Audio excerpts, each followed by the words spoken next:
સુરેન્દ્રનગરમાં સર્વ સમાજ એકતા સંમેલન યોજાયું હતું। આ મહાસંમેલનમાં પ્રદેશ કોંગ્રેસના પ્રમુખ શક્તિસિંહ ગોહિલ, સુરેન્દ્રનગર લોકસભા બેઠકના ઉમેદવાર ઋત્વિક મકવાણા, જિલ્લા કોંગ્રેસ પ્રમુખ નૌશાદ સોલંકી સહિત ક્ષત્રિય સમાજના આગેવાનો ઉપસ્થિત રહ્યા હતા।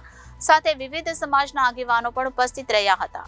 આ મહાસંમેલનમાં ક્ષત્રિય સમાજના આગેવાનો દ્વારા યોજાયેલ સર્વ સમાજ એકતા સંમેલનને ટેકો આપ્યો હતો। કોંગ્રેસના આગેવાનો દ્વારા ભાજપ પર આકરા પ્રહાર કરવામાં આવ્યા હતા। ક્ષત્રિય સમાજના આગેવાનો અને કોંગ્રેસના આગેવાનોએ આગામી ચૂંટણીમાં કોંગ્રેસના ઉમેદવારને મત આપવા માટે અપીલ કરી હતી।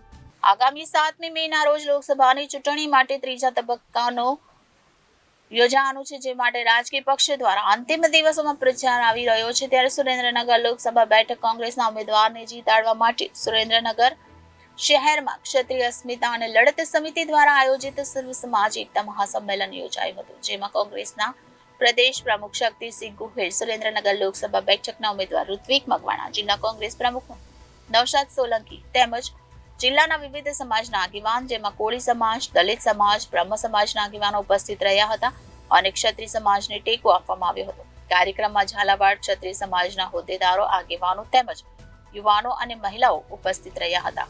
ક્ષત્રિય સમાજ આગેવાનો તેમજ કોંગ્રેસના ઉમેદવાર અને પ્રદેશ પ્રમુખ દ્વારા કાર્યક્રમમાં સંબોધન કર્યું હતું, જેમાં આગામી લોકસભાની ચૂંટણીમાં કોંગ્રેસને જીતાડવા માટે લોકોને અપીલ કરી હતી। સાથે ભાજપ પર પ્રહાર કરવામાં આવ્યા હતા।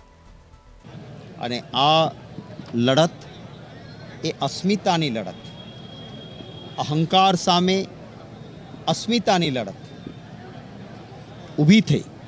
આજે મને આનંદ છે કે ભારતીય જનતા પાર્ટી એવું માનતી હતી કે આ ગુજરાતમાં તો શું કરીશું, જ્ઞાતિને એકબીજાની સામે કરી દઈશું એટલે ભલેના આંદોલન ચાલે।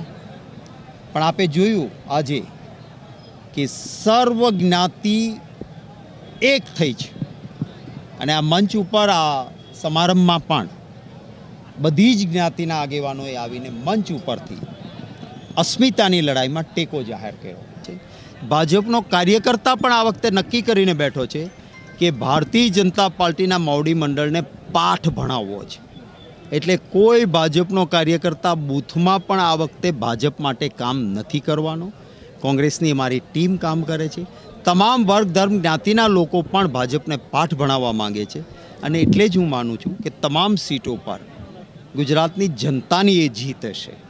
અહંકાર સામે અસ્મિતાની આ ટક્કરમાં અસ્મિતાની જીત થશે, અભિમાન સામે સ્વાભિમાનની જીત થશે અને લોકોના આશીર્વાદથી થશે। Bureau report, Janadesh news, Surendranagar.